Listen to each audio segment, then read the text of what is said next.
Здравейте, дами и господа! Ето ни във втория епизод, в който не знам точно какво ще ви кажа, но да ви покажа, че съм сложил сямгата да се пече. Идеята е да я печете докато стане така до към средата беличка. По този начин ще знаете, че е време да я обърнете. Както може да се усетите от страната на кожата, може би една идея повече ще се пече. И другото, което е, чуда се, защото тигана ми хлопа. Тигана ли не е равен? Котлоните ли не са равни? Земята ли е кръгла? Не знам, но ето виждате, иначе по края започна да побера на сьомгата.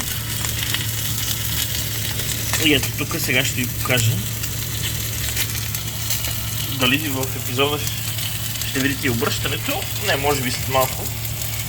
Но наглеждайте, тя бързо става готова. Не сложих мазнина, защото тигана уж е хубав, а и намазах сьомгата с зехтинче. И това е за момента. Ще се видим след малко.